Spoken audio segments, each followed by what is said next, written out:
السلام عليكم ورحمة الله وبركاته نحمد الله العظيم ونصلي على رسوله الكريم أما بعد அருமையான ஜமாத்தார்களே, பெரியோர்களே, அல்லாஹ்வின் மகத்தான கிருபையால் ஃபஜ்ர் தொழுகையை இமாம் ஜமாத்தோடு தொழுதுவிட்டு குர்ஆனுடைய ஆயத்துகளின் விரிவுரைகளை, விளக்கங்களை, அர்த்தங்களை பேசுவதற்கும் கேட்பதற்குமாக நாம் அமர்ந்திருக்கிறோம். ரப்பு சுப்ஹானஹு வ தஆலா இன்றைய நாளை நமக்கெல்லாம் பரக்கத்து பொருந்திய நாளாக அமைத்து தருவானாக. முசீபத்துகளை விட்டும், கெட்ட முடிவுகளை விட்டும், திடீர் மரணங்கள், ஆஸ்பத்திரி செலவுகள், பொறாமைக்காரர்களுடைய தீங்குகள், ஷைத்தான்களுடைய தீண்டுதல்களை விட்டும் பாதுகாப்பு பெற்ற நாளாக அல்லாஹ் இந்த நாளை நமக்கு அமைத்து தருவானாக. ஆமீன். சங்கையானவர்களே, அல்ஹம்து சூராவில் 4 வசனங்கள் வரைக்கும் நாம் அறிந்திருக்கிறோம். அல்ஹம்துலில்லாஹி ரப்பில் ஆலமீன், அகிலத்தார்களுடைய இரட்சகனான அல்லாஹ்வுக்கே எல்லா புகழும். அர் ரஹ்மானிர் ரஹீம், அன்பாளன் அருளாளன் அல்லாஹ்வுக்கே எல்லா புகழும். மாலிகி யௌமித்தீன், கியாமத் நாளுடைய நீதிபதி எஜமான் அப்படிப்பட்ட அல்லாஹ்வுக்கே எல்லா புகழும். 4வது வசனம், இய்யாக நஅபுது வ இய்யாக நஸ்தஈன், இறைவா உன்னையே நாங்கள் வணங்குகிறோம், உன்னிடத்திலேயே நாங்கள் உதவியும் தேடுகிறோம் என்கிற வசனங்கள் வரைக்கும் நாம் அறிந்திருக்கிறோம். 5வது வசனத்தில் அல்லாஹ் சொல்கிறான், இஹ்தினஸ் ஸிராத்தல் முஸ்தகீம். இஹ்தினஸ் ஸிராத்தல் முஸ்தகீம், ஸிராத்தல் முஸ்தகீம் என்றால் நேரான பாதை என்ற அர்த்தம். நேரான பாதை.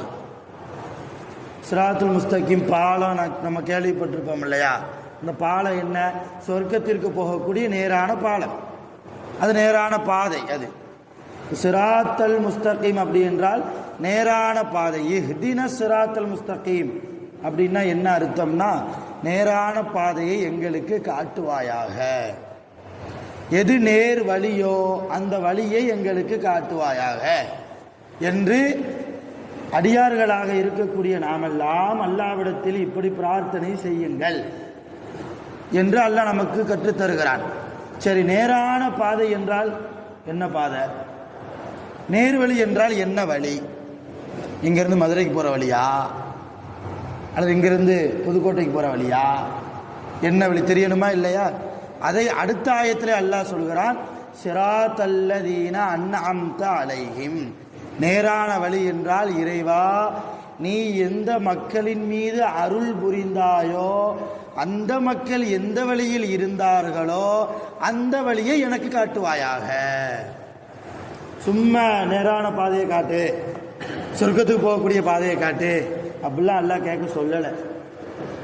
ஸிராத்தல்லதீன அன்அம்த அலைஹிம், யா அல்லாஹ் நீ எந்த மக்களின் மீது அருள் புரிந்த. நல்லா கவனிக்கணும், இன்னைக்கு நம்ம சமுதாயம் பிளவுபட்டு நிற்பதற்கு காரணம், அந்த ஜமாத்து இந்த ஜமாத்துன்னு பிளவுபட்டு நிற்கிறதுக்கு காரணம் இந்த ஆயத்து தான். இந்த ஆயத்தை சரியா விளங்காம போனதால தான் நான் அந்த ஜமாத்து, நீ இந்த ஜமாத்து, நான் தொப்பி போடுவேன், நான் தொப்பி போட மாட்டேன், நான் அசைப்பேன், நான் அசைக்க மாட்டேன், அந்த பஞ்சாயத்துக்கு வேலையே இந்த ஆயத்தை சரியா விளங்காததனுடைய விளைவு தான். அதனால அன்பான ஜமாத்தார்கள் சரியா விளங்கிக்கோங்க. ஏதாவது கேள்வி இருந்தாலும் கூட, சந்தேகம் இருந்தாலும் கூட மற்ற நேரங்களில் தாராளமாக என்னிடத்தில் வந்து கேட்கலாம்.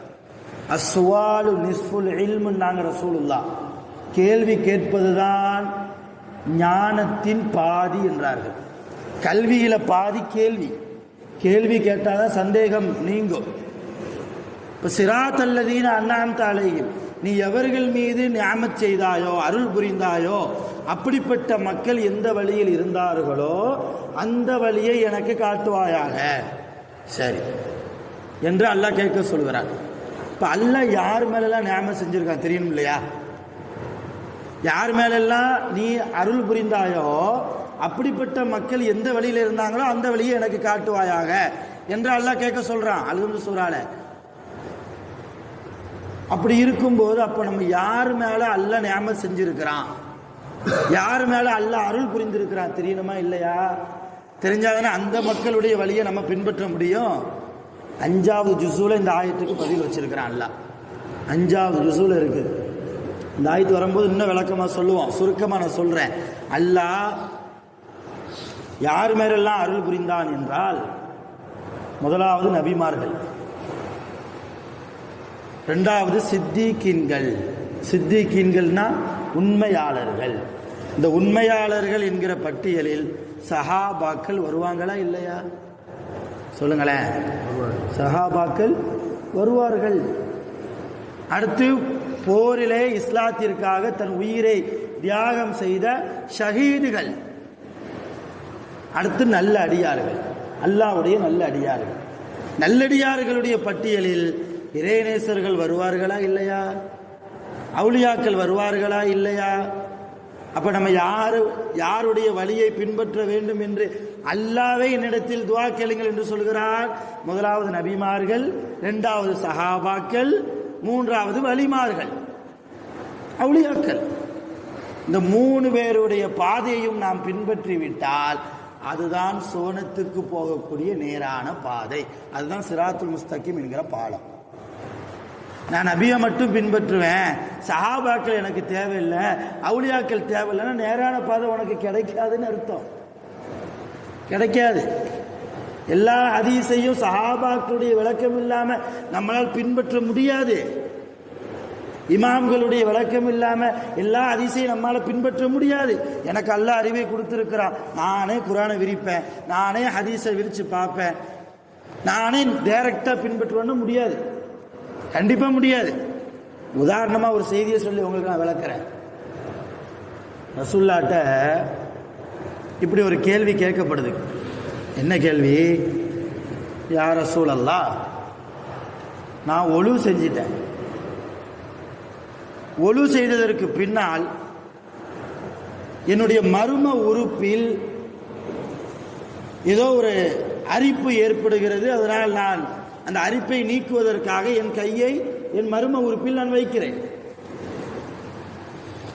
ஒழு கூடுமா கூடாதா? ஒழு கூடுமா கூடாதா அப்படிங்கிற கேள்வி வைக்கப்படுது. ரசூலுல்லாஹ் சொன்னாங்க, இச்சைக்காக வேண்டி கெட்ட எண்ணத்தோடு நீ உன்னுடைய மர்ம உறுப்பை தொடல் இல்லை அப்படின்னா தாராளமா ஒழு கூடும் சொல்லிட்டாங்க ரசூலுல்லாஹ் ஒரு சஹாபிக்கு. 2வதா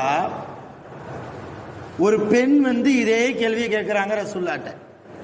யா ரசூலல்லாஹ், ஆணா இருந்தாலும் பெண்ணா இருந்தாலும் ஒரு மனிதர் தொழுகைக்காகவோ அல்லது குர்ஆன் ஓதுவதற்காகவோ ஒழு செய்கிறார். ஒழு செய்து விட்டு ஏதோ ஒரு தேவைக்காக தன் மர்ம உறுப்பை தொட்டு விட்டார்.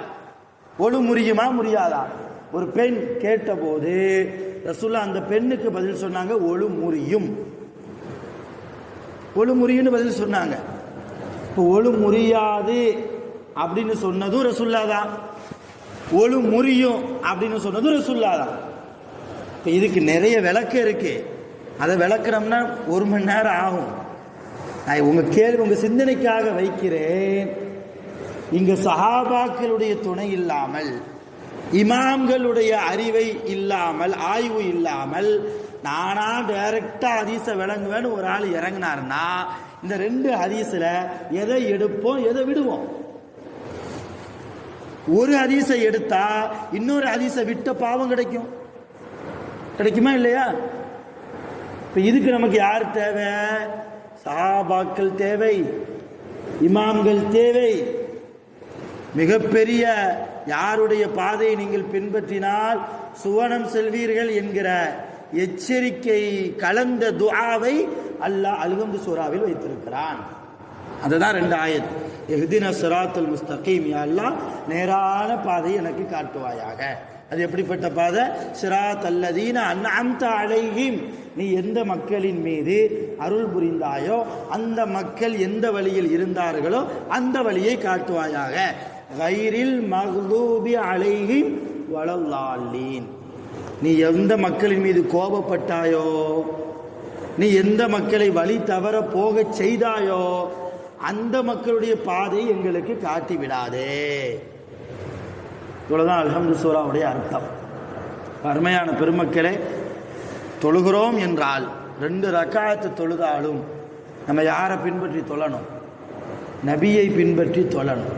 நபி கூட தொழுத சஹாபாக்கள் எப்படி தொழுதார்களோ அது போன்று தொழ வேண்டும். சஹாபாக்களோடு தொழுத தாபிஈன்கள் எப்படி தொழுதார்களோ அது போன்று தொழ வேண்டும். தாபிஈன்களோடு தொழுத தாபிஈன்கள், அவர்களோடு தொழுத இமாம்கள், இவர்கள் எப்படி தொழுதார்களோ அதே போன்றுதான் நாம் தொழணும். குர்ஆன்ல அது இல்லை இது இல்லை என்பதற்காக குர்ஆன்ல சோறு சாப்பிடுங்கன்னு தான் இல்லை. சோறுன்னு இருக்கா? குர்ஆன்ல புரோட்டா சாப்பிடுங்கன்னு இல்லை. சாப்பிடுங்கன்னு இருக்கு. குழு வஷ்ரபு, சாப்பிடுங்க குடிங்கன்னு இருக்கு. எண்ணெயெல்லாம் குடிக்கிறோம், நம்ம டீ குடிக்கிறோம், தண்ணி குடிக்கிறோம், ஜூஸ் குடிக்கிறோம் இல்லையா? சோறு சாப்பிடுங்கன்னு இல்லையே, சாப்பிடத்தானே செய்கிறோம். இப்போ குர்ஆன்ல அது இல்லை இது இல்லை என்பதற்காக சஹாபாக்களுடைய வழிமுறையை, ரசூலுல்லாஹ்வுடைய மேலான சுன்னத்துகளை நாம் விட்டுவிட்டால் அருமையான பெருமக்களை நாம் வழி தவறி போகிறோம். நம்முடைய தொழுகை பிரயோஜனம் இல்லை, உயிரோட்டமான தொழுகையாக இல்லை என்றுதான் அர்த்தம். ஹராம் ஹலால பேணி வாழணும். எது ஹராம் எது ஹலால் நம்முடைய மார்க்கத்தில் ரொம்ப வெளிச்சமாக இருக்கிறது. எது எது ஹராம் எது எது ஹலால் என்று இன்ஷா அல்லாஹ் அதையெல்லாம் வரும் நாட்களில் நாம் தெளிவுபடுத்துவோம். வல்ல ரஹ்மான் குர்ஆனின்படி வாழ்ந்து ஹதீஸின்படி வாழ்ந்து நல்லோர்களை பின்பற்றி வாழக்கூடிய மேன்மக்களாக அல்லாஹ் நம்மை முழுமையாக ஆக்கி அருள் செய்வானாக. ஆகிரு தஅவானா அல்ஹம்துலில்லாஹி ரப்பில் ஆலமீன். சுப்ஹானல்லாஹி வபிஹம்திஹி சுப்ஹானல்லாஹி வபிஹம்திஹி அஷ்ஹது அன் லா இலாஹா இல்லல்லா அன்த அஸ்தக்ஃபிருக வ அத்தூபு இலைக். ஆமீன். சுப்ஹான ரப்பிக ரப்பில் இஸ்ஸத்தி அம்மா யசிஃபூன் வஸ்ஸலாமு அலல் முர்ஸலீன் வல்ஹம்துலில்லாஹி ஸல்லல்லாஹு அலைஹி